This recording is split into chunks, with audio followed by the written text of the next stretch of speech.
and its after effects. After which we will discuss the socio-religious cultural reform movements. But for the revolt of 1857 topic, we don't need to mug up a lot of things. It's a very repetitive topic and a very common topic. So a general awareness is always there. But still, I'll discuss few names of leaders and facts which is useful for your prelims and mains. Other than that, extra unnecessary details are not important, so we will just skim through it, and then we will go to the next part. So the in this lecture, you will get 30 minutes of the starting session, which is dedicated towards the revolt of 1857. After 30 minutes, the next part is about the socio-religious cultural reform movements in India, in which we have two types of reform movement. Basically, two types of movements were there: revivalists and reformists. So, both of them we will cover. But before I start this session, let me just check if you guys are live and if I'm audible and visible to you. We will start the session in 1 minute and we will start it with the revolt. Okay, so are you guys there? Have you finished watching the last lecture? I want you to come with a list of doubts when you come live in the class. Okay, so please like and share the video, guys. It's a very important thing which you must do. Every time when you come here, please like and share. Okay, it really helps us. Fine. Now let's start it. So guys, first of all, we need to discuss something about the leaders and the reasons. If we talk about the revolt of 1857, you need to understand that it was not a pan-India revolt. It was not the first war of independence. We already, covered about a lot of rebellions, civil uprisings, tribal uprisings in different parts of the country. Now, what is unique about this one? Unique is that we are having a concised mass of soldiers with us, and it was also known as a Sepoy mutiny because sepoys joined. We got a later Mughal ruler Bahadur Shah Zafar as the face and the icon to lead this particular revolt, who wrote letters to different regional kingdom leaders and kings, princes to join. And a good level of geographical location was covered by this particular revolt. That's why it is important and it is unique, because it's not in a regional it is not with that regional characteristics. This particular revolt is with a national characteristic. Okay, so the difference is that this time, of course, it was not at the pan India level, as I have already told you, but still many states came together.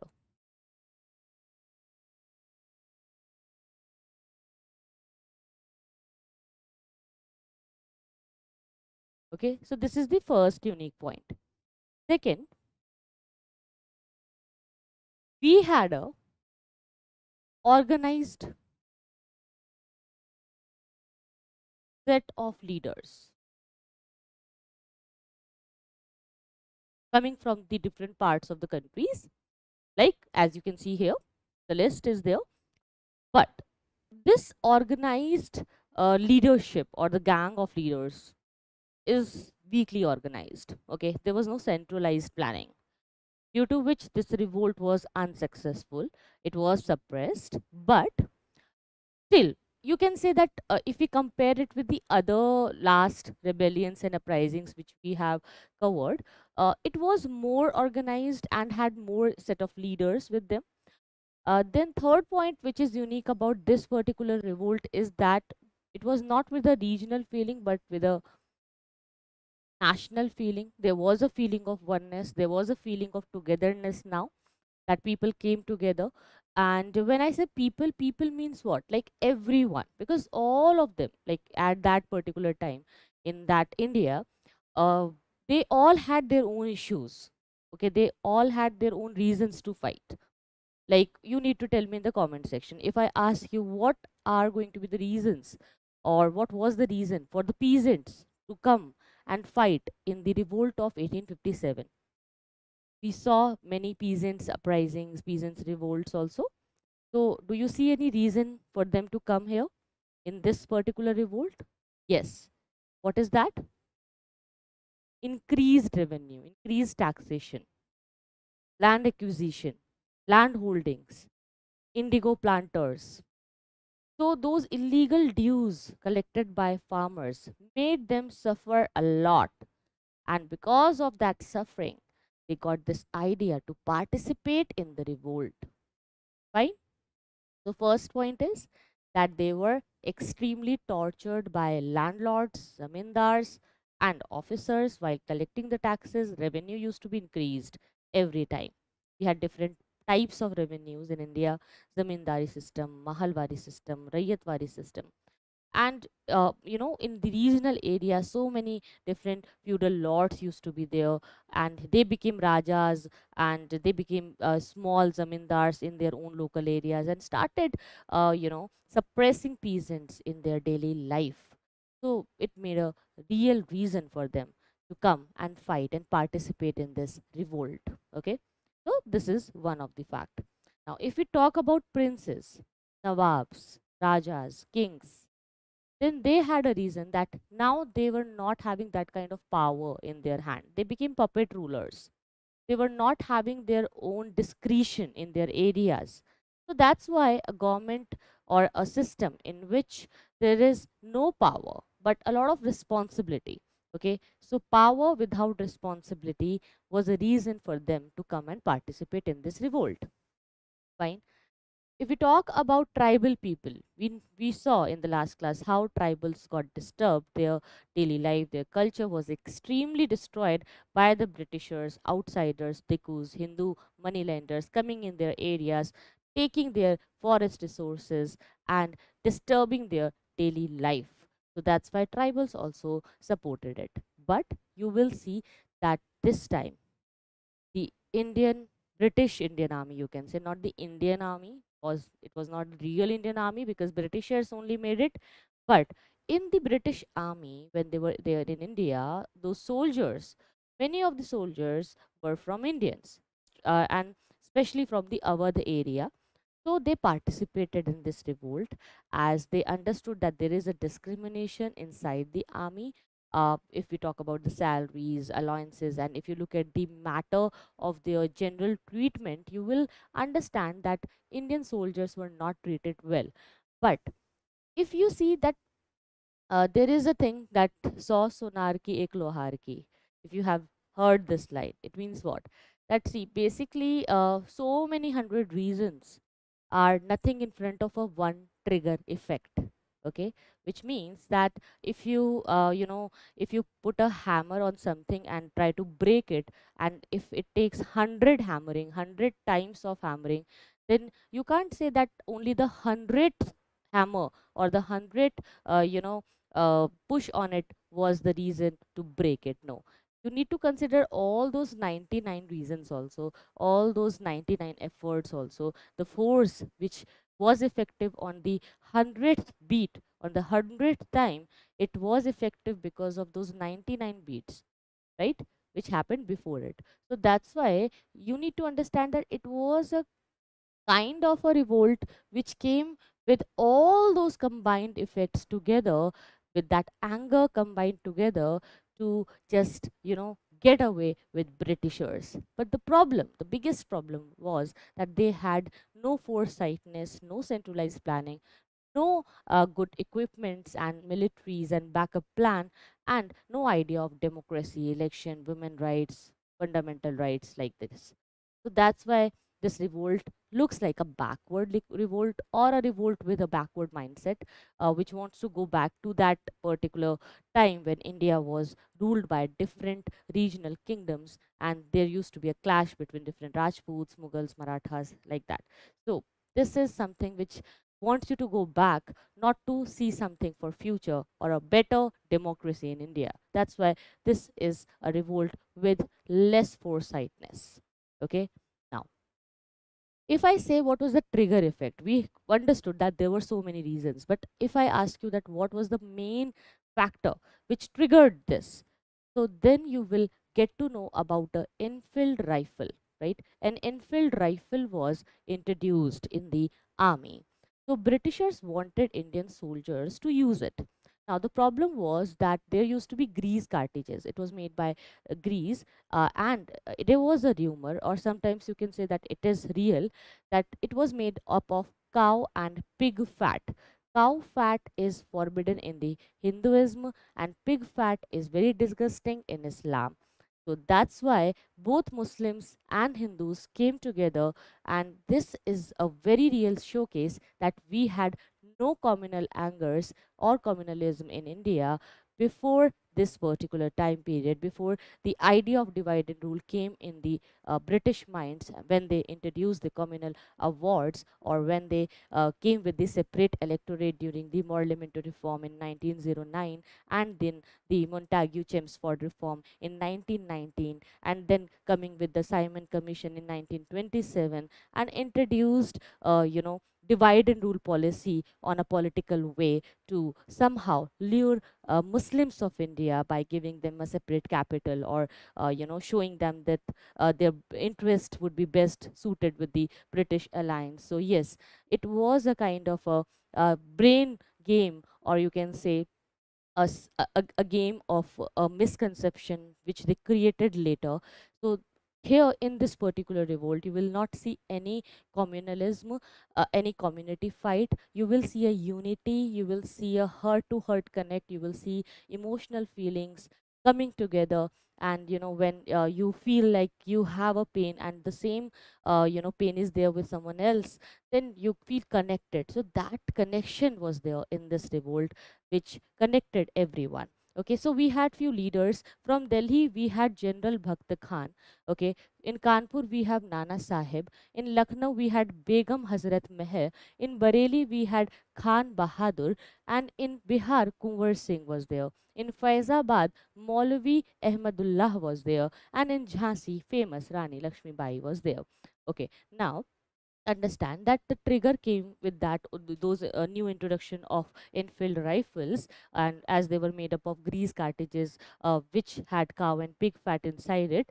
So the problem was that it used to be beaten off before being placed in the rifle. So before using it, before getting it into the utility, it had to be beaten off by the mouth, right? So if you bite something, you get the essence of it, even if you're not eating it. Okay, if I just start biting this pen, even if I don't swallow it, even if I'm not biting it in real, still the essence will come, right? So that is something which is problematic. So there it was against their religious beliefs, and already they were suffering with so many you can say discriminations inside the army. So that's why soldiers were not happy, and the hero of this revolt of 1857 is, you tell me in the comment section, do you know who was the hero of this revolt?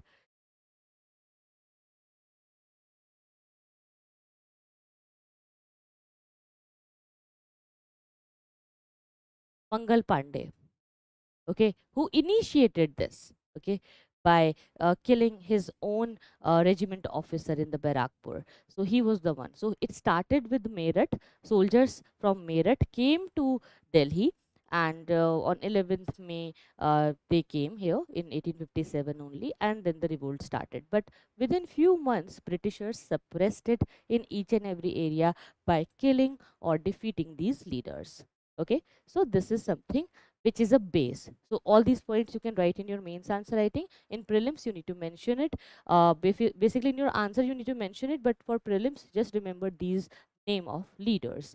Now, come to the British resistance. Of course, when we had leaders in our own regional India or kingdoms or areas, they got support with the letter of Bahadur Shah. So when the story is that Mangal Pandey, when he came to know about this cow and pig fat getting mixed in those grease cartridges, he became angry. He tried to research on it, and when he got some spies and informations regarding this thing, he was extremely angry. He took it as a religious challenge, and then he got on this on his own area and killed that officer who was there. and he was then hanged. Okay, so of course there was a lot of injuries, but Britishers, you know how they do things, they are very much legal in their nature. So still, you will see after Mangal Pandey getting injured, he would be getting hospitalized, admitted, and then he will recover. Then they will, run a case on him and they will hang him. So after the hanging of Mangal Pandey, soldiers, many soldiers who supported him, they were imprisoned. So their fellow soldiers wanted to get them released, and they helped them, and they started burning the British officers, zamindars who used to support Britishers. They started burning those, areas or houses, documents related to the zamindari or dues. So by, creating this kind of chaos, they wanted to raise a voice, and soldiers got a lot of support by the regional Nawabs. And yes, that's why they came together. So stories with Mangal Pandey, knowing all these things, started this trigger, and then he was hanged. Then, soldiers came to Delhi. In Delhi, they met Bahadur Shah Zafar, who was not interested to join initially, as he was very old and not well at that time, but decided to join because army persuaded him, soldiers persuaded him. So he just wrote letters to different regional rulers, and with that letter, rulers who were already waiting for an opportunity came and participated in the revolt. So in the different areas, you will see the British resistance. So from Delhi, Lieutenant Willingby was there, and John Nicholson was also there. Lieutenant Hudson was also there in the Delhi area. Okay, so they focused to captured on the Delhi area first, and then in Kanpur they came. So Sir Hugh Wheeler was in Kanpur, and Sir Colonel Campbell was also there. In Lucknow, we had Henry Lawrence, and we had Brigadier Inglis. Then we had Henry Havelock, James Outram, and Sir Colonel Campbell. In Jhansi, we had Sir Hugh Rose, who wrote a book in which he mentioned the role of Lakshmi Bai and the way she fought with so much of bravery during this revolt. But she died fighting. Fine. Now we have understood these leaders. These name of all these leaders are extremely important. You need to make a note on all of them. Now let's understand the entire chaos. Okay, so we understood how the situation was in India. The direct responsibility for the administration of the country was assumed by the British crown after this particular revolt, because it was a new act, 1858, from where we see that the crown rule starts. So there would be a change in the history and in your chapters from now, that we will not call Britishers with the name EIC, because East India Company is not ruling anymore. And now the British crown is there in the picture. So the problem was that they promised that they will initiate a good governance in India, they will end the annexation of different states, and they will be in harmony with Indians to grow them, to increase the governance and power. But in reality, nothing like that was introduced, and that's why so many political associations got active, and then Indian National Congress started demanding for their rights. But initially, for 20 years, Congress was in moderate phase, and after 20 years, in 1905, when the Bengal partition happened, with the launch of Swadeshi movement, they came gradually in a extremist phase with few leaders, and ultimately many of leaders came together. And then you will see a combined joining of moderates and extremists together, which we will discuss in the next class when we will come to the Indian National Congress chapter. Right now, just focus on the revolt. So British crown will be there in India now. Company rule was completely abolished. East India Company would not rule anymore.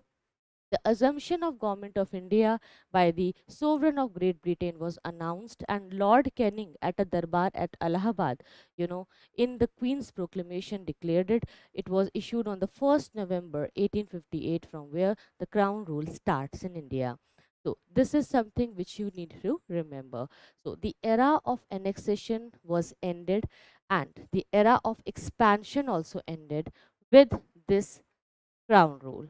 Now the question is it really happening like that? See, they just changed their policies and their ways, but intention was again same. Like EIC wanted for profit, and they used to work for profit only. It was a company. Similarly, you will see that the crown or the Britishers, when they will directly rule India with the name of the British Parliament, they will also, try to get profits only. They also used to uh, take things in a very casual way when it came to the Indian lives, and when it came with the matter of Indian religion, culture, or areas, because they continued dominating the area, but with a different way, with the different, governance. So the governance was getting changed, the system was getting changed, but the intention was not changed, right? The intention to exploit Indians was not changed. They were still exploiting, and they will exploit, they will continue the exploitation, because the colonialism will not end with this particular revolt. And the Indian states were henceforth to be recognized as the under the paramountcy of Britishers. Like, Britishers will have the paramountcy, so British crown is going to be the power, paramount power, and all those Indian states who used to be there, they were to be treated as parts of a single charge. So a centralized government will start in India now. The army, which was at the forefront of the outbreak when the revolt was happening, was thoroughly reorganized. They understood that people coming from UP and Bihar participated in this revolt very actively, so they wanted to admit more Sikhs and Gorkhas from Nepali area in the army, so that the army is reorganized and soldiers won't be able to unite again and get that feeling triggered again. Okay, so British military policy came to be dominated by the idea of division and counterpoise. It means that you should not keep all the eggs in the same basket. If you want to use it, keep it in different baskets. So just divide soldiers in different areas and mix them on their religion or regional basis, caste basis, so that they all are different and they all be working as an army without any religious feeling or casteism in their mind. Okay, racial hatred and suspicion between the Indians and English was aggravated. It was more exaggerated now, it was more highlighted now, because during this revolt we lost many leaders, many important Nawabs, princes, and of course Rani Lakshmi Bai. So yes, it helped in creating a better awareness among the Indians that they lost something, and this deep feeling will increase the nationalism in India. But the problem is that this revolt was suppressed. So we need to understand the reasons. So, first reason, if we talk about the failures, the first administrative reasons you need to understand is that, as I have discussed with you, that the planning was not there. Like, they planned, but it was a very short term plan. Okay, they had no backup army or the set of leaders to take the charge in case the main leader is dead, or in case there is a army. So they should have a plan B. Like, if this will not work, then we will do this, right? So they were not having that planning. That centralized leadership was missing here, because the leader himself was not having any kind of power in his hand. Bahadur Shah Zafar was effortless this time. It was an unorganized effort, but very very weak. Okay, second, the leadership was weak. There was no direction to the movement. They had no idea to do something which would create a better future in a political way. They just wanted to remove Britishers, but they had no idea that after removing, what will they do? Let's say you don't want to eat rice, okay, in the dinner, but you don't have anything else in the house. Okay, you think that if rice is not there, I'll try to arrange something, I'll see what is going to be there, but rice I don't want to eat, so I'll just throw this rice. But you should have some idea or a plan that after throwing this rice, you will not get this rice back again once it is thrown, and you can't take it out from the dustbin again, but you don't have anything else in the kitchen or in house to eat. So what would be there in the dinner? What next? So there was no what next. This problem was there. They thought that we will bring back those Nawabs and rulers who gave us patronages and who used to, you know, help Indians in their handicrafts, business, local, traditions. So they wanted to get that same feeling. But it's not just about feeling and vibes every time. It is more about profit sometimes. It is more about a war which can create a peace. And sometimes war leads to a peace. And that's why we say that, if you want to get something, if you want to get some profits, if you want to gain something in life, it can only come from a chaos, right? It can never come from peace and stability and settling down, and with a very good smile people will give you everything, you will be very happy. Life is not like that, right? The world is very tough. So Indians got very emotional at this particular point of time when they realized that they just want to remove Britishers, but they had no idea of starting a better governance after removing Britishers. So when you ask for something, you need to have some answers, like why are you asking for it, and once you will get it, then what is the utility? What will you do? Do you have a better plan? Was there a better set of army, or a better set of leaders, political level, on a political level, or a parliamentary system which could lead the way? No, it was not there, right? It was not formed. So if even if you look at the demands, what kind of demands they raised? No demands. They just wanted to remove Britishers.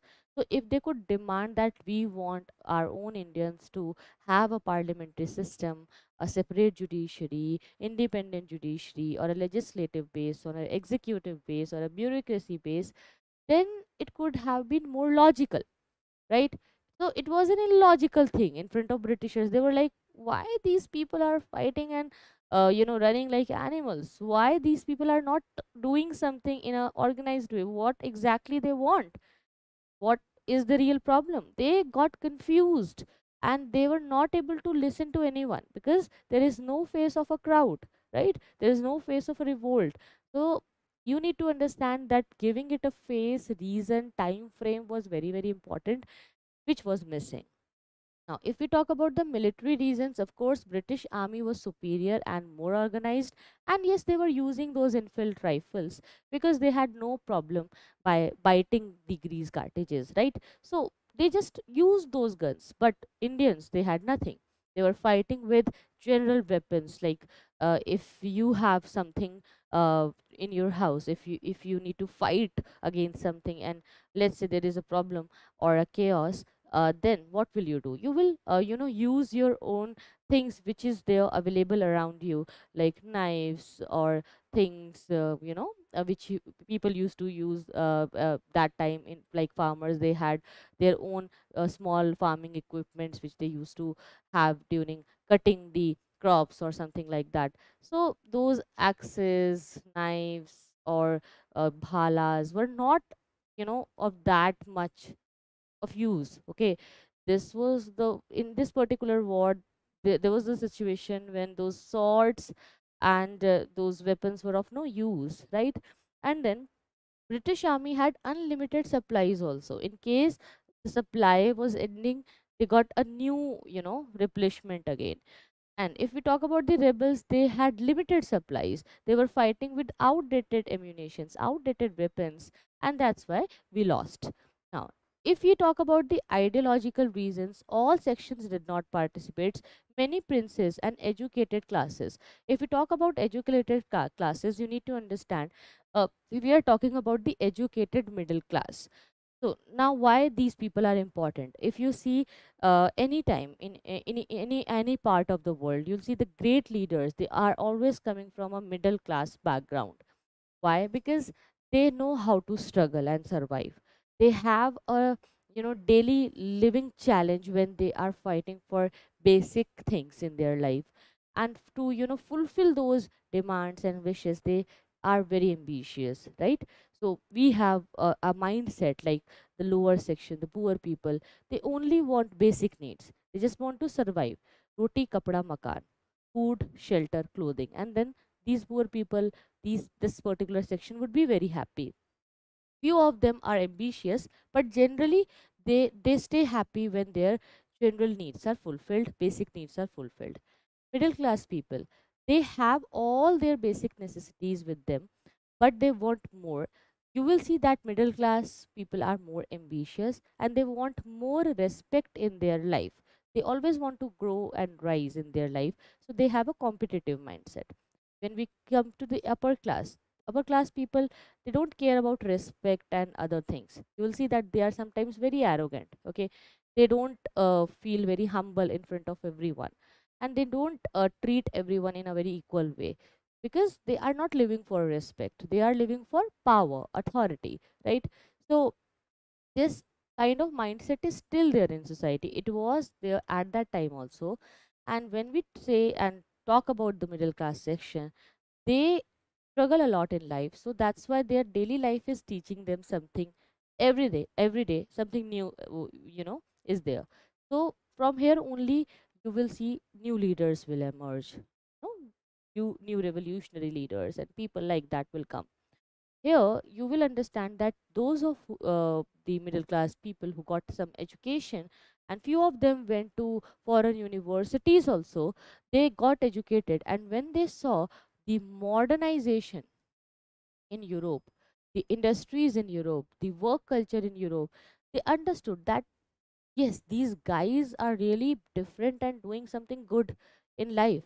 Indians are really uncivilized.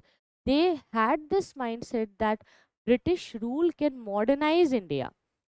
They had this misconception that only Britishers are fine for India and Indians themselves are not fit enough or mature enough to rule. They had this mindset that this particular revolt is of no use, it's just a chaos, it's just a confused army, and there is no purpose.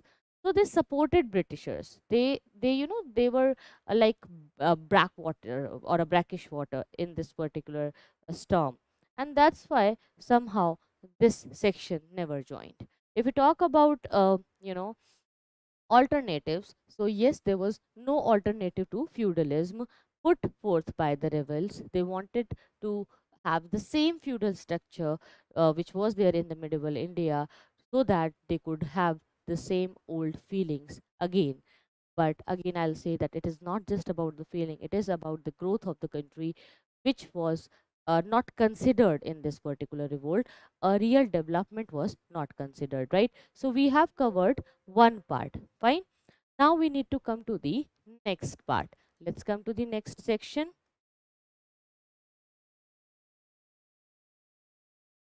which is about your socio-religious cultural reform movement.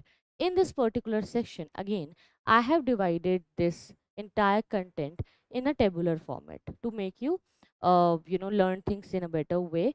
And please understand that if you read it in the book, you will get a lot of content which is sometimes unnecessary, repetitive, and common in all those reform movements and revivalist movement. So we don't need to discuss it again and again and write it again on the slides, right? Second point is that if you look at this table, you will see that I have divided the reform movements with the name of leaders and date significance, which is important for exam. So it's very easy to remember like this. Here you can also get some ideas to make your own notes. Like this is the way you need to write in your exam, or this is how you should have your own notes. Because if you read it in your book, you will feel that it is quite confusing to remember so many facts, and sometimes it is confusing and not really convenient for the aspirants to learn. So that's why I have made these tables for you, and I hope you like this particular format. If you don't like, if you want me to change anything, let me know in the comments. But let me know how you feel about these tables, and do you think that this is more helpful than reading things in a paragraph way or in a bookish language, or this is more supportive and organized for you? What do you say about it? Let me know. And those of you who just joined, kindly like and share the video, guys. I just request you guys this every time, because you know that this is a free lecture series, right? But I'm giving you a quality of paid content. I don't want anything from your side. I just want your support, right? I just need that support from your side. and you should, give your love to the platform so that we grow together, right? We rise by uplifting others. So that's why it would be a very great upliftment from your side when you like and share the content. Okay. You need these PDFs. Okay, fine. I'll share it with the team and they will upload it on the Telegram from where you can download. Fine. Okay. I have completed the topic, right? The revolt of 1857 is done. Only that much is important. Now let's come to this new lecture. This is the next part of this particular lecture today, which we are doing, the Socio-Religious Cultural Reform Movement. Here you can see that all these reform movements were there, and we will cover all of them one by one. I'll tell you the real essence behind these revolts and the idea in a general way, but this content is important for the exam, which is written in the slide. This is better? Okay. So before I start, please let me know if you guys have any doubts till now.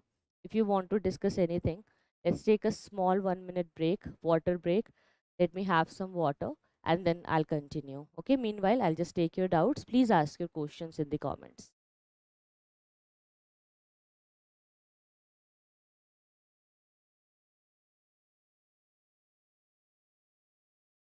Before we start, a 1 minute break.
Okay, so guys, I'm back.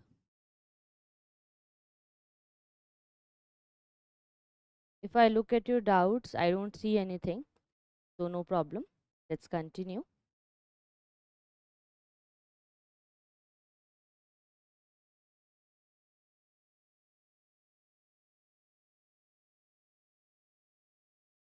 Let's start with the first reform movement.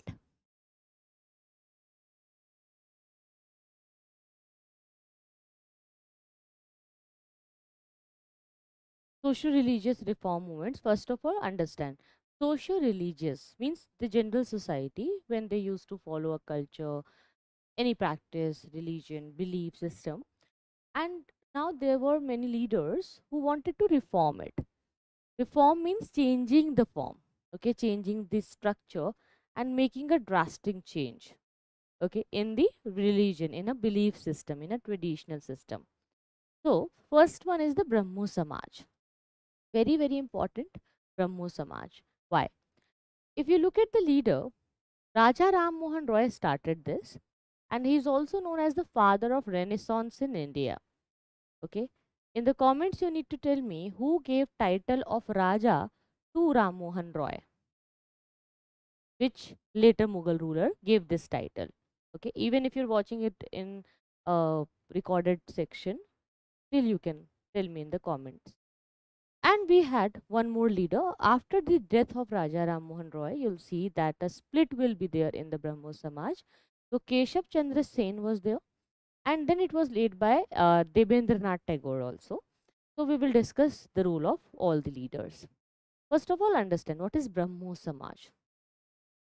It is about rejecting those social dogmas in the society which was there.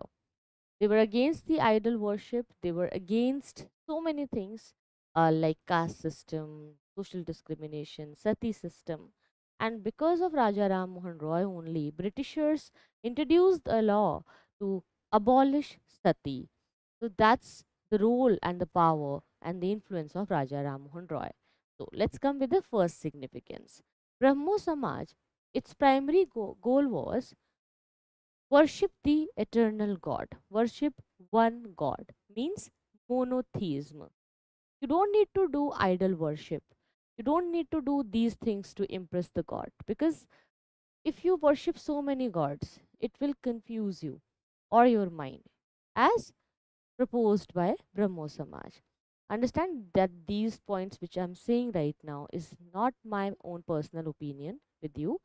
I'm not sharing things according to my own perspectives, but I'm sharing things according to the perspective of the Samaj or the organization. Okay, so just don't take it in a personal way or an offensive way. Everyone is having their own ways to worship and follow things and rituals in their own life. But here, understand what Raja Ram Mohan Roy was saying. They were saying that worship of the eternal God is important, and there is no need to have a middleman, okay, a priest. There is no need to have so many ceremonies and spend a lot of money on those things and sacrifices, because by doing all these things, you just create a kind of hurdle in the situation where you could connect with the God directly. So you just need to have a good feeling inside your heart and have faith. Okay, devotion is more important than following these things. So it was opposed, it was opposing the priesthood, the ceremonies, unnecessarily making rituals in a very elaborated way, those elaborated rituals, those sacrifices. And that's why they wanted to think people in a very rational way, logical way.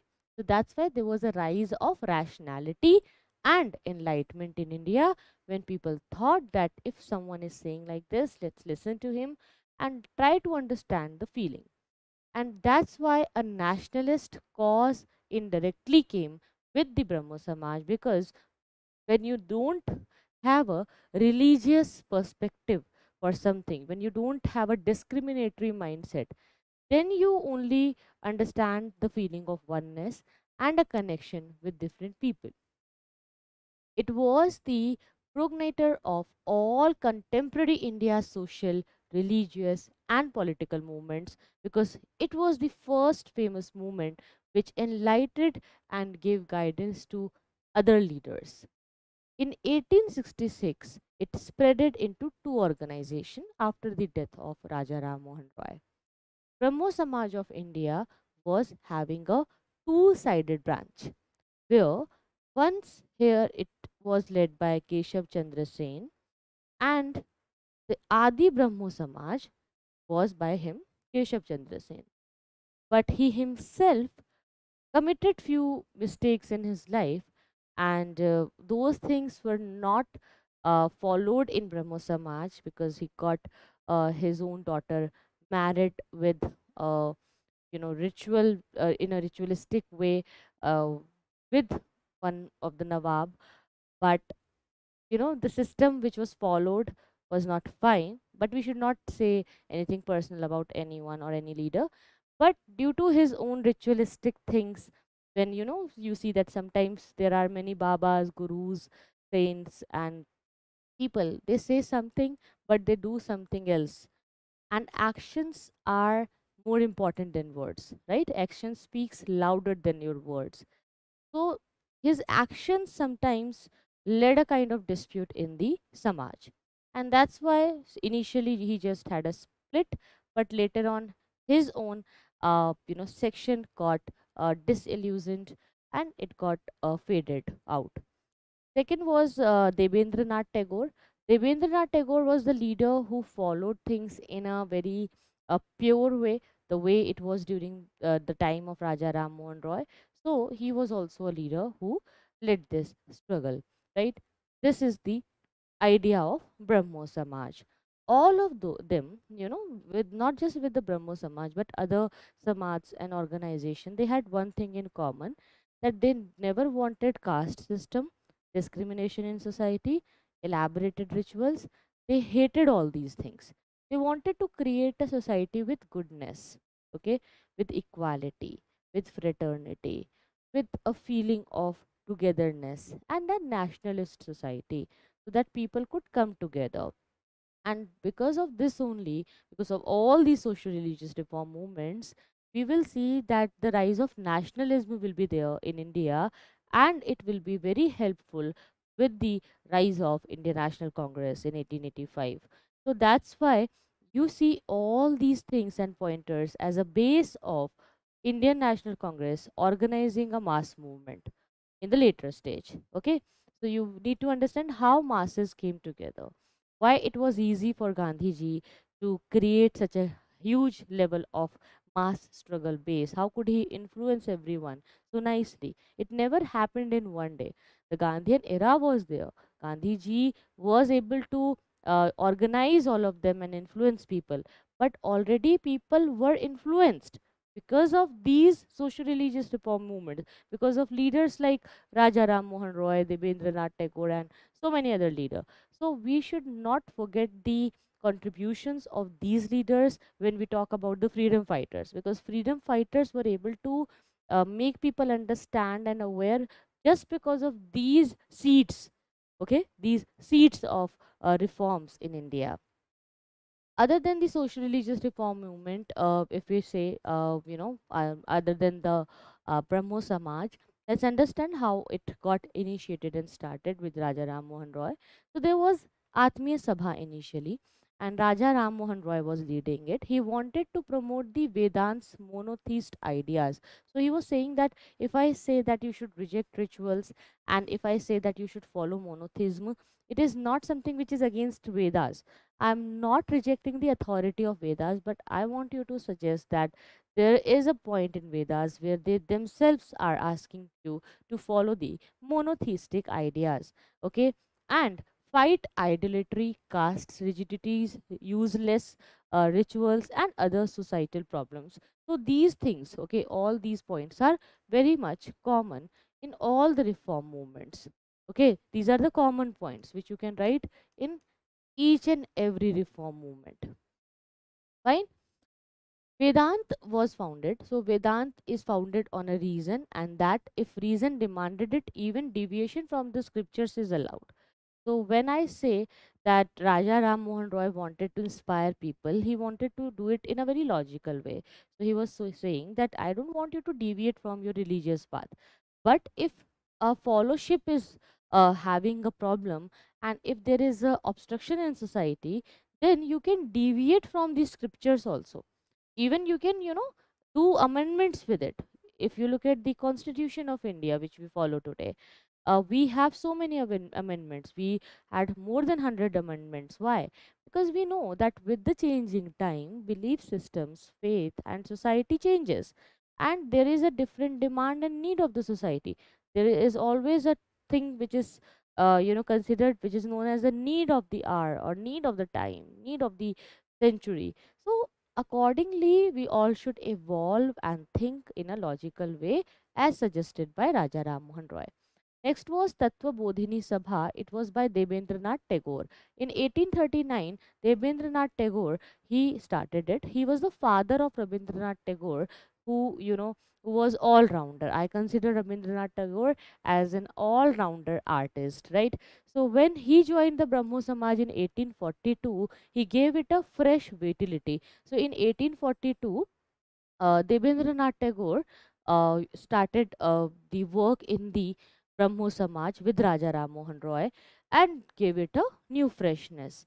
Okay, he committed himself to a methodical and reasonable study of India's past, and he studied in a very good way. He researched on so many scriptures and things to suggest and give examples to society, because it's not easy for people to understand. Like if I want to tell you something good, and if I want to make you think in a better way, it would be very hard for me to explain it to you with Sanskrit mantras and chants and ask you to do something, and you won't be able to understand it if you don't understand the essence and language.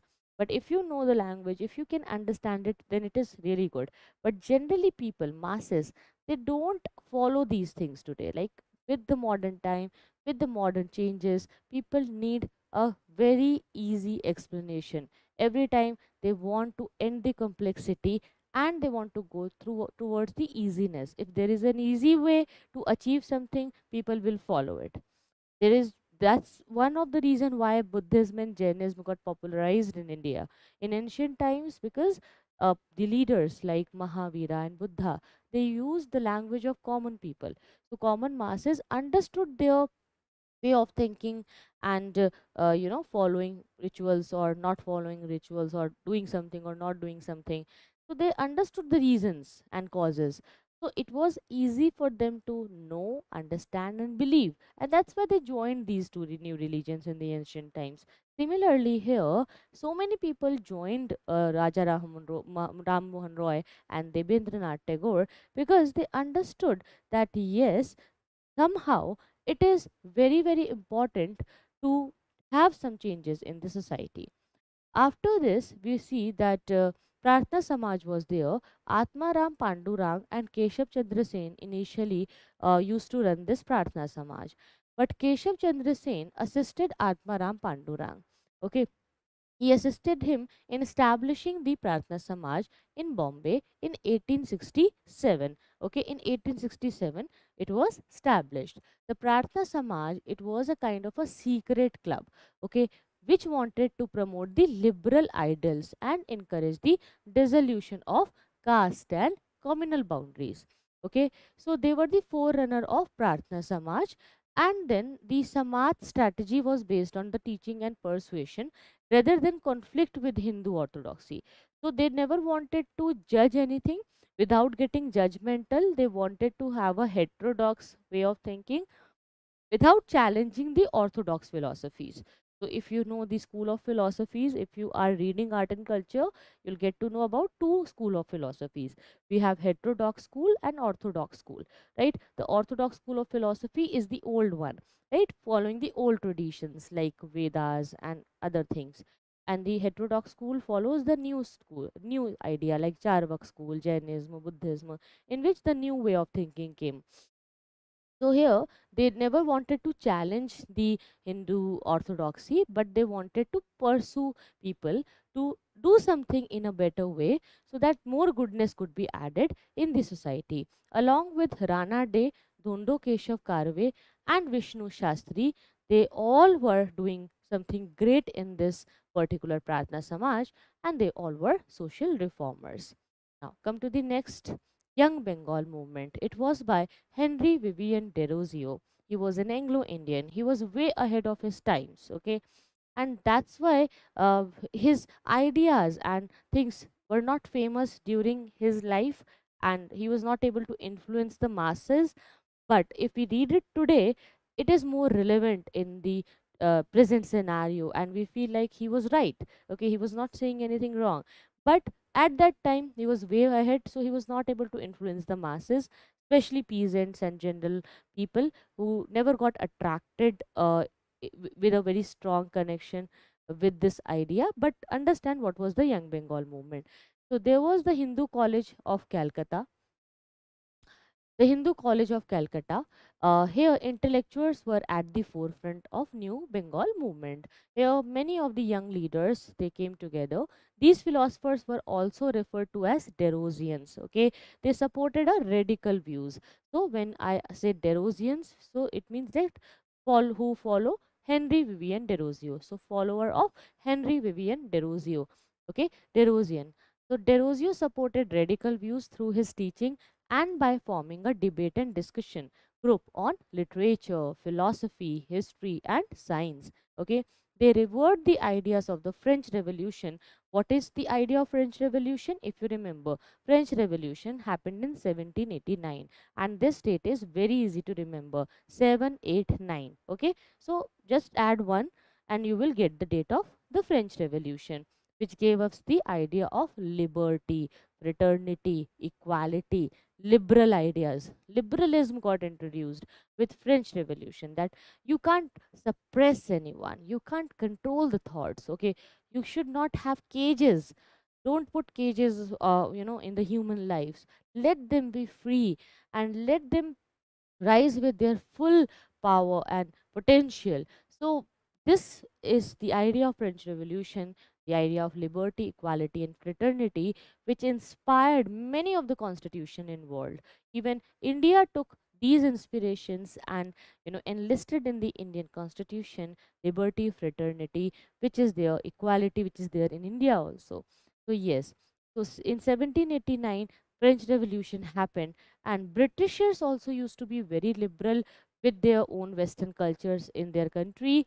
But Indians, if you even see today, there are many things in India where you will see that in the family system, we don't feel that liberalism is good. Sometimes when we see a liberal person, we say wrong things about him or her. Or when you meet someone who is very liberal or radical in his mindset, then you may think that he's mad or something. Okay, like traditionally we don't do this. Like we are, like I'm a family man or I'm a person coming from a society. So to live in society, you can't be so liberal and have those values every time.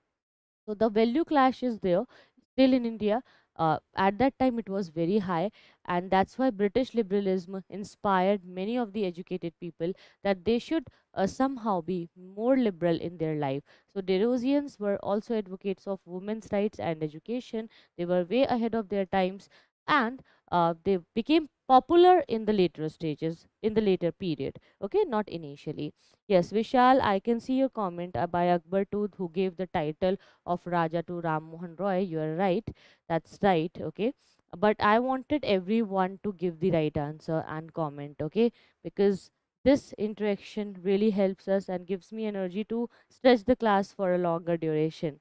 Right now, come to the next one. Arya Samaj, Swami Dayanand Saraswati. Arya Samaj was always saying, let's go back to Vedas, go back to the Hinduism, go back to Sanatan Dharma, go back to the traditions again. If you remember that recently when Ram Mandir was being made, and when those pujas and ceremonies were going on in the Ram Mandir, everywhere in the entire India, and especially in the areas of UP Bihar, people were so excited and happy, and they had this very extreme level of energy in them, as if they have achieved something on a very high ground. And yes, it was like that.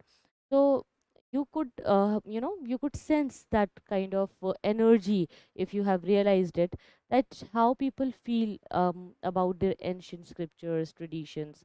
So same kind of feeling was in it was there, it was instilled by Arya Samaj at that time, when they wanted people to follow Vedas in their own traditional way.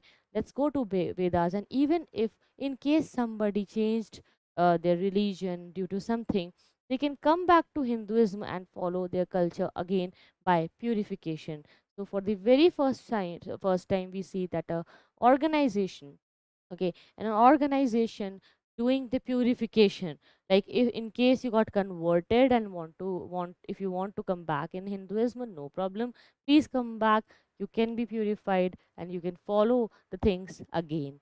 Okay, so the mission of modernizing Hinduism in the western and northern India was there. Swami Dayanand Saraswati thought that greedy and stupid priests had distorted the Hinduism, okay, with the help of Purans, which he said contained erroneous doctrines. Very, very important. Like, see, people now, by on the name of Vedas, on the name of Shastras, people are doing business. Like, if you go to any Vastu consultant or any astrologer nowadays, they charge you lakhs of rupees for just one consultation, for just one visit. Why? Because they are just making money. They don't have the real vidya or learning or the knowledge which needs to be there, but they are just making money. They have created it into a business class or a standard where the knowledge is not being used to enlighten the society, to bring goodness in the society, but it is just to make money and profit. So that's why I understand that many of the people, they destroyed the real essence of Puran. But if you could understand those ancient, you know scriptures and things, then only you will get the real essence. So he said it contained many important doctrines and they are always good to follow. Swami Dayanand sought inspiration from the Vedas. He wanted to say this, that Vedas are infallible, there are no mistakes, and they should be relied upon every time. They are divine word of God's and the font of all the knowledge. So, some of the Swami Dayanand's disciples eventually established a network of schools and universities around the country to provide Western style education. Now, here understand, when we say Western style education, it doesn't mean westernization. No, Western style education means textbook learning in an organized way, which is different from the Pathshala system or the Gurukul system which was there in India. Because as I have discussed already with you, when you follow something new and if you are getting modern in your mindset, it doesn't mean that it is always wrong. Sometimes it is the need of the hour and the situation when you follow something like this. And yes, that's why many of them, they open many school. Even today, if you go to any Arya Samaj school, you will see how they teach students and how they follow these scriptures. Lala Hansraj was a driving force behind this endeavor. So Lala Hansraj is very, very important. Fine. Arya Samaj. So I hope this is very, very clear, right? Do you have any doubts, guys? Let me know in case there is anything. Now come to the next one. Ramakrishna Mission. It was about Neo Hinduism. Here you will see that Ramakrishna Mission was not about Neo Hinduism, but they wanted to give people a good balance between spirituality and a materialistic life. Sometimes when people, they become very spiritual and when they start doing different things, activities related to rituals, pujas and ceremonies, they get detached to different from different things, and they create a different kind of mindset, and sometimes they become sannyasis, yogis, and they get detached and they follow a minimalistic life, which is sometimes not really good. Okay, so if there is a balance between spirituality and materialism, it can create a very balanced approach for the life where you can enjoy things in a good way. So Ramakrishna Mission was a mission by Swami Vivekananda where he wanted to introduce Neo Hinduism, where Hinduism is there with a new concept. Okay, so Ramakrishna's religious lessons were popularized by Vivekananda, a very important leader. He attempted to adapt it to the demands of the current Indian society, and he was convinced of the superiority of Indian philosophical traditions approach. He wanted Indians, to follow these philosophical traditions. He criticized Indians for being static. Okay, he criticized many of the Indians to be static and mummified, like they were not adding something new in their area or in their, religious rituals. So even if you read a book every year for UPSC CSE, you see that there is an update. Always a new edition is introduced. With every year, a new India yearbook is there. Why? Just to add the newness, just to include the new developments, right?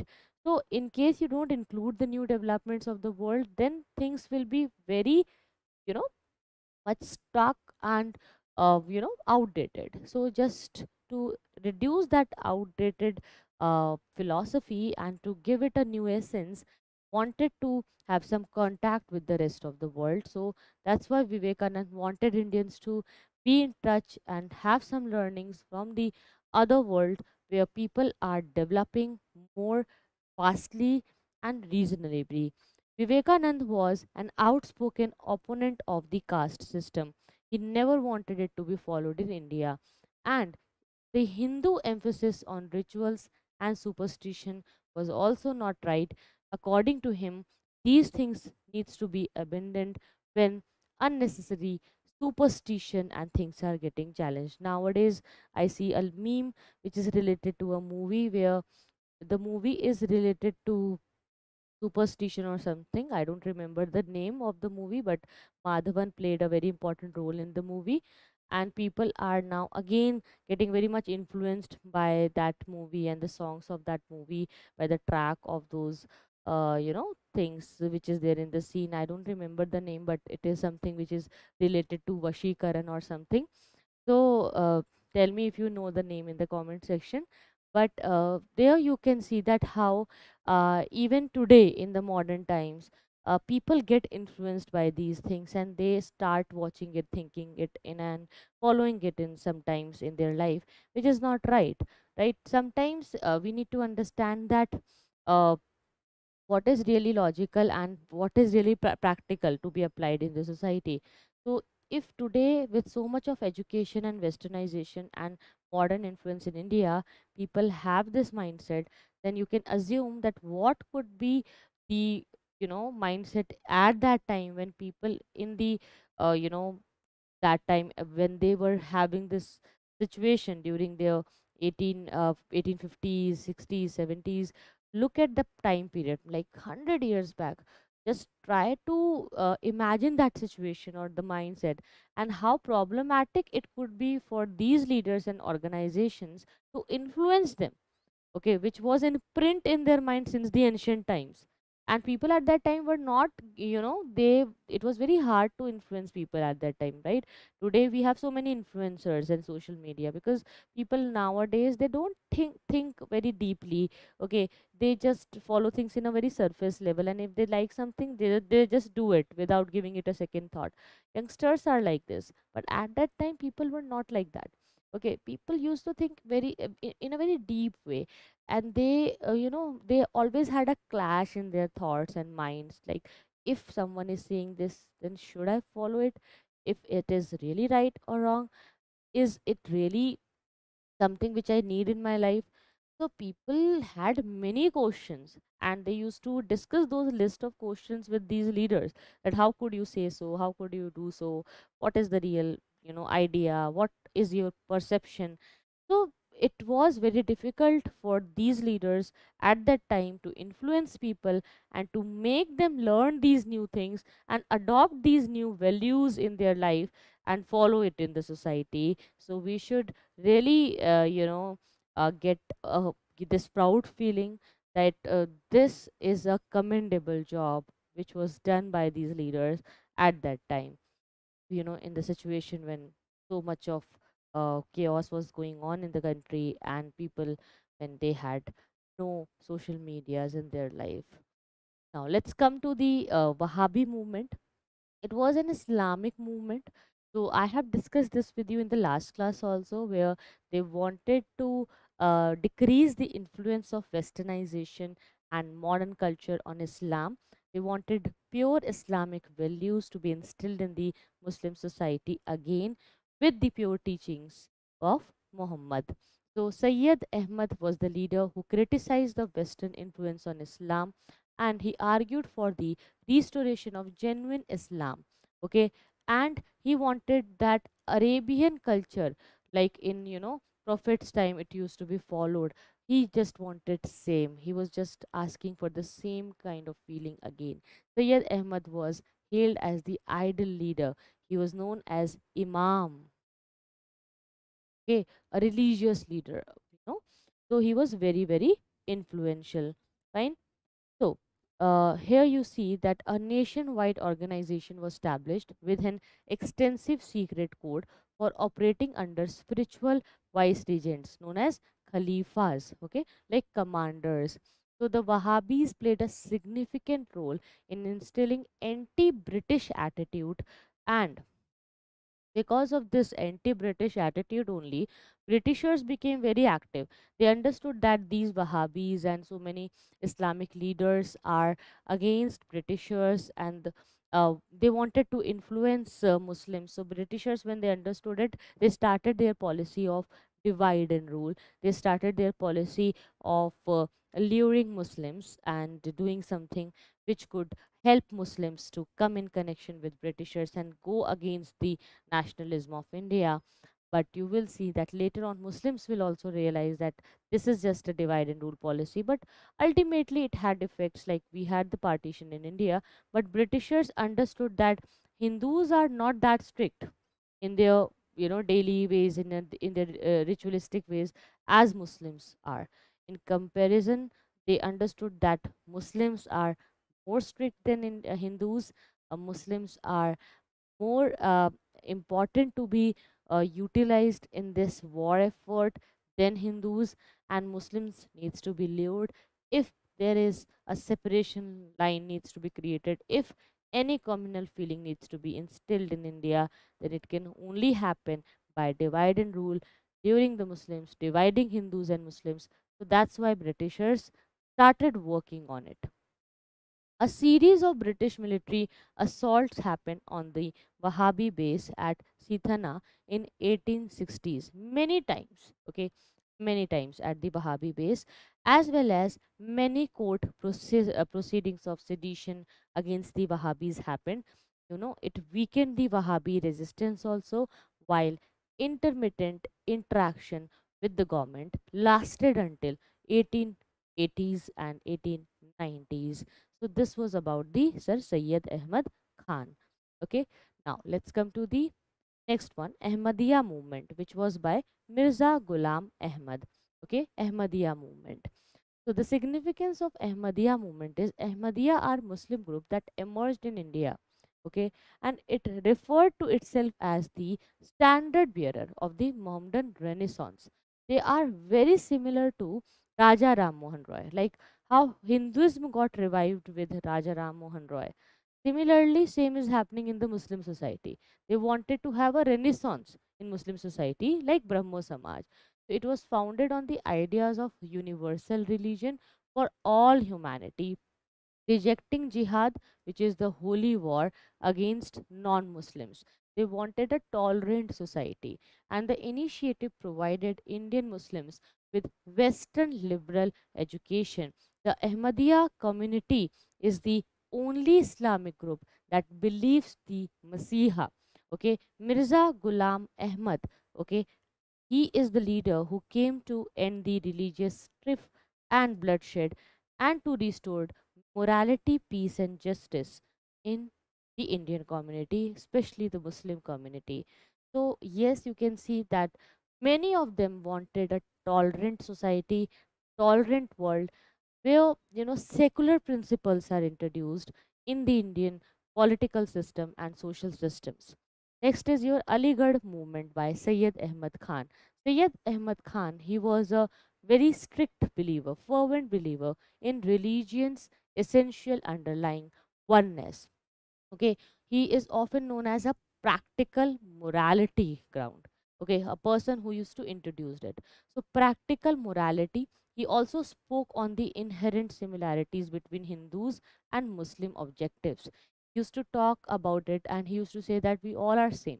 In 1862 he founded the Scientific Society to translate English literature on science and other subjects into Urdu, because many of the Muslim leaders understood that Muslim community is somehow backward in comparison to the other communities in India. If you compare Hindus and Sikhs, then you will see that Muslims at that time were not getting good standard of education, life, and values because of their backwardness and their attitude.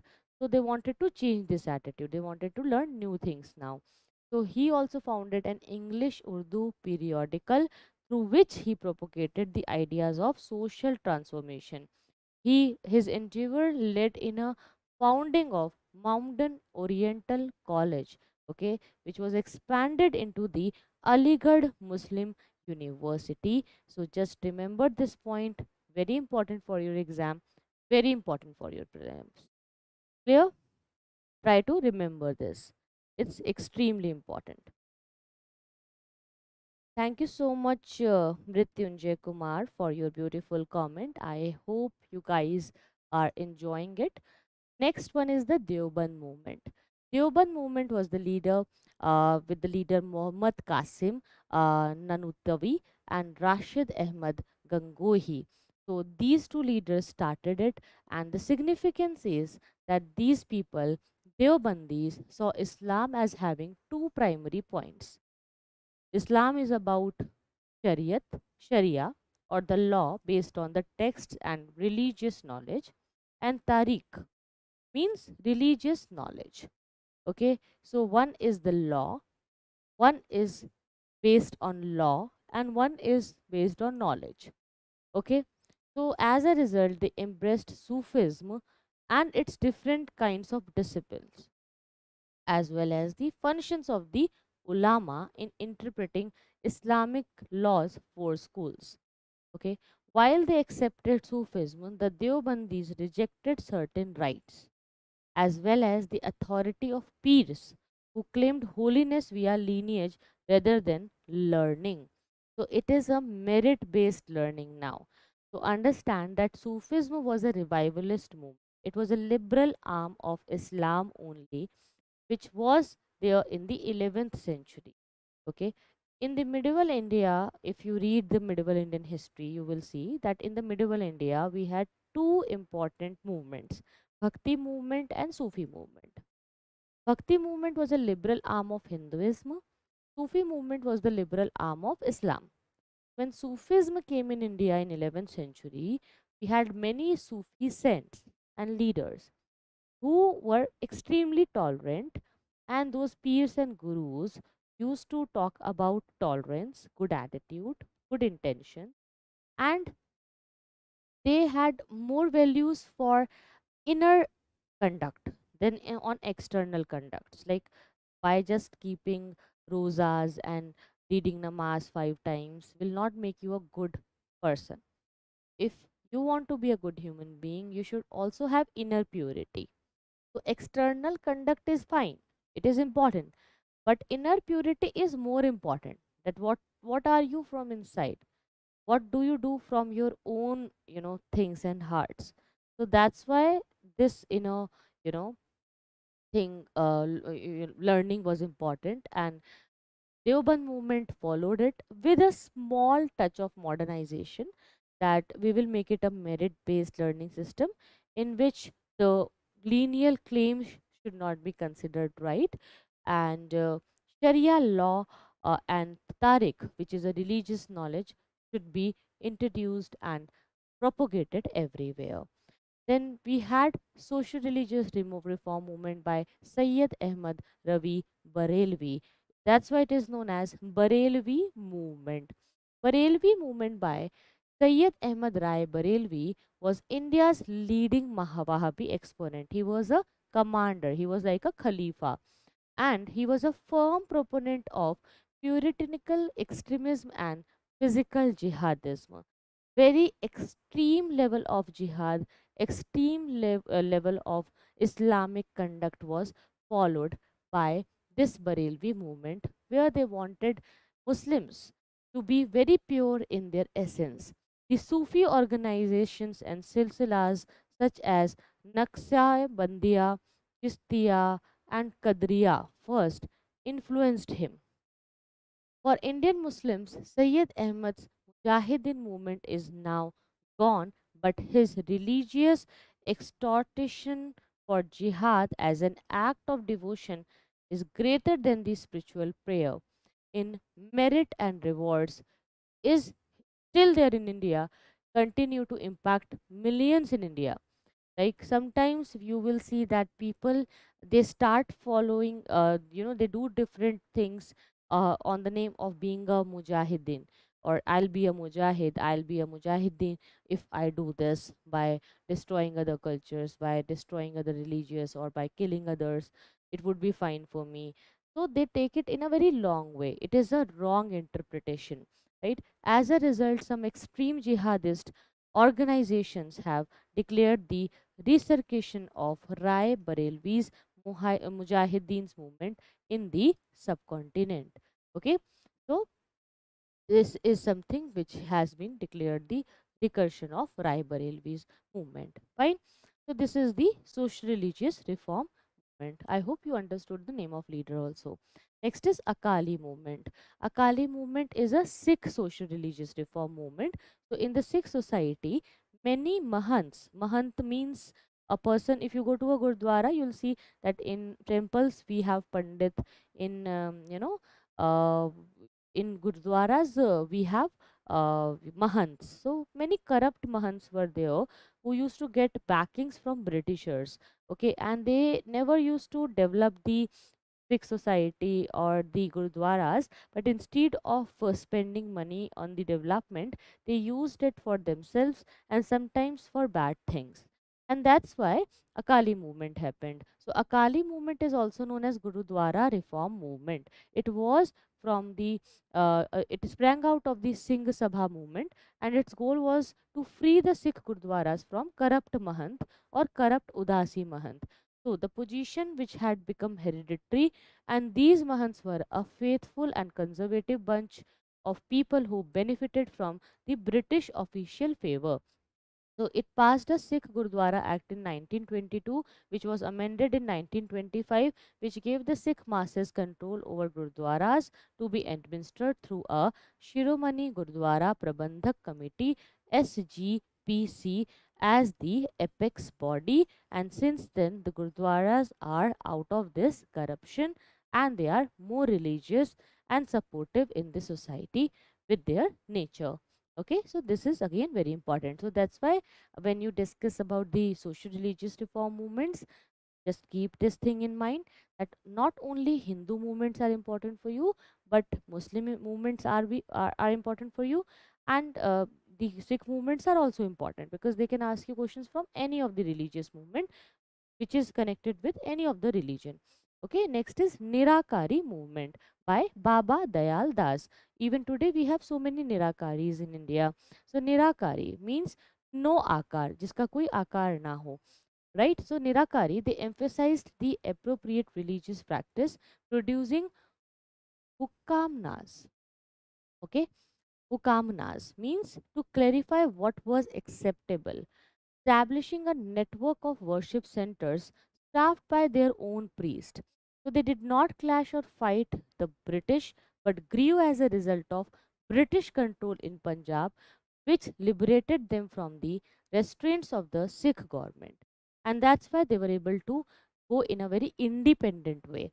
As a result, Nirakaris became permanent subgroup of the Sikh faith, okay, assisting in the clarification of the lines that separate the Sikhs from the Hindus, and they discuss those lines in a very good way, that they follow Nirakaris and they feel that they are the pure Sikhs and they follow things in a very descriptive way.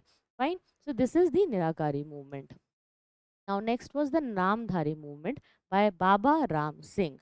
Again, a very important movement. It is a Sikh socio-religious reform movement. Initially, this movement was followed with a series of ceremonies fashioned by Guru Gobind Singh's foundation of Khalsa.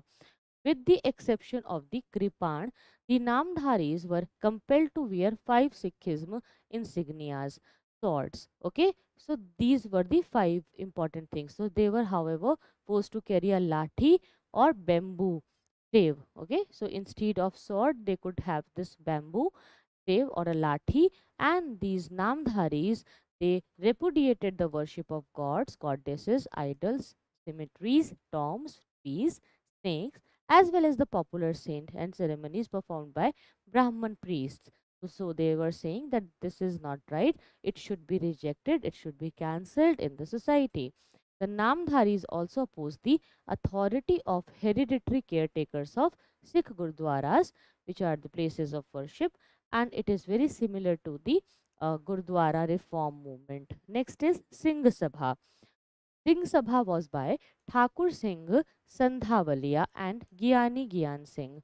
Okay, so The significance was to restore the Sikhism to its original purity.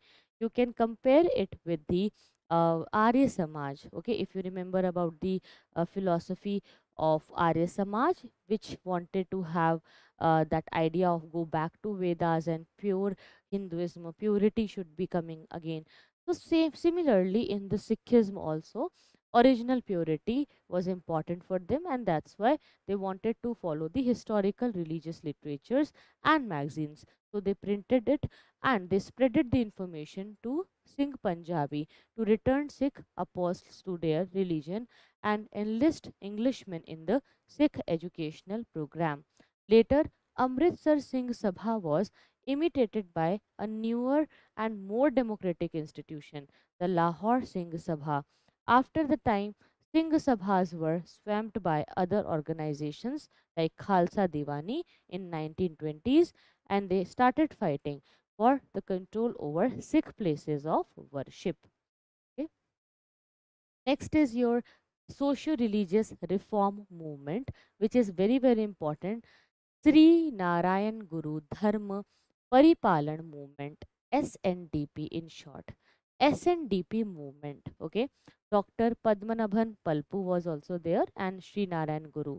So these leaders started it. It was a Kerala based regional movement founded by Sri Narayan Guru Swami. This movement was fueled by antagonism between the lower and upper caste. So they were extremely upset with this discrimination. They wanted to end this discrimination. He maintained mirrors instead of idols in one of the temples, okay, which was dedicated at, it was in the Kalav code. So, what does it mean? That Aham Brahmasmi. So, God is inside me. Instead of placing an idol in the temple, they placed a mirror so that people could see themselves in the mirror and see the God inside themselves. So, this represented his message that the divine existed inside every one of us. And in Kaladi, he also established a Advait ashram, and that's why it became very, very famous. Okay. Next is a very important Sangh known as Vakka Ligada Sangh. There were many multiple leaders in this Sangh. It was in Mysore. So Vakka Ligada Sangh started anti-Brahman movement in 1905. It is an Indian caste from the state of Karnataka, and as a warrior and farmer community, they have traditionally wielded tremendous demographic, political and economic dominance in old Mysore. They are very much similar to the Jats in Delhi. If you look at Jats and Gujars in the Delhi NCR area, you will understand that similarly, same kind of dominance.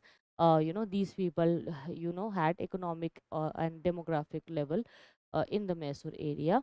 So it is very similar to that. They wanted to do the anti-Brahman movement. Next is the justice movement. C.N. Mudaliar, T.M. Nair, and P. Tyagaraja. These three leaders were there.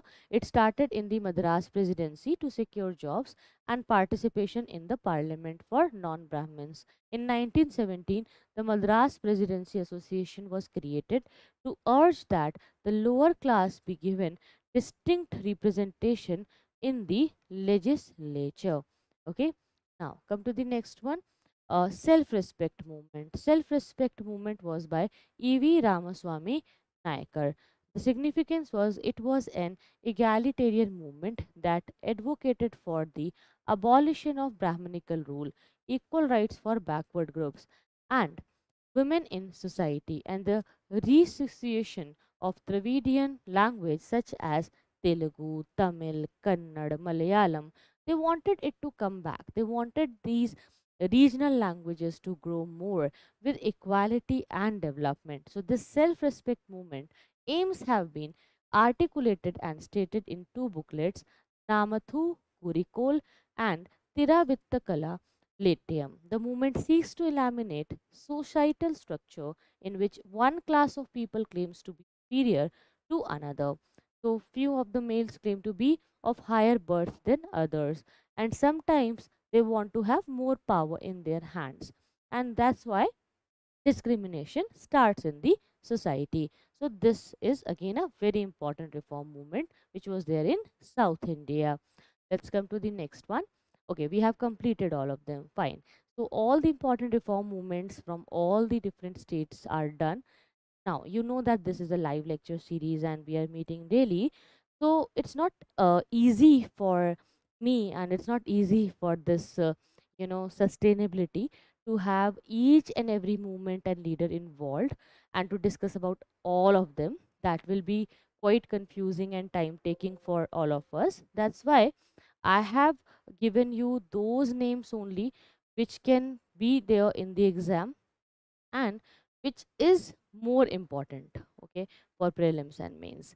Otherwise, if you look at the book, and there are so many new editions coming and so many new coaching materials are there in which you will get many different informations, and so many other leaders, topics and organizations are discussed. In case you have time, you can read that also. It is a very good thing to have some extra informations, but at least these names and points which we have covered today in this live lecture, it should be there in print in your mind. This is the most important one, which is the real essence of this particular topic. So try to complete and learn all these names and leaders which I discussed with the chart today, and have your own notes with you in which you could highlight all the keywords as I highlighted it in the today's lecture. Fine. So I hope guys this is clear. Now we can end the session. Thank you so much Mrityunjay Kumar for your beautiful comment. Okay. Thank you so much. Okay, one more question is by Akali movement. Akali movement was led by whom, right? This is the question. Fine. Just understand, it was, however, led by Kartar Singh, but Akali movement had many leaders. But just to mention the name, you can mention Kartar Singh here.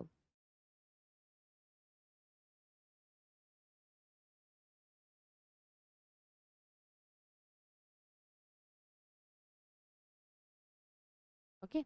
I didn't mention the name here because it was a movement which went for a very long time and got amended in 1925. But to mention the name, you can just write the name Kartar Singh. Fine. Got it?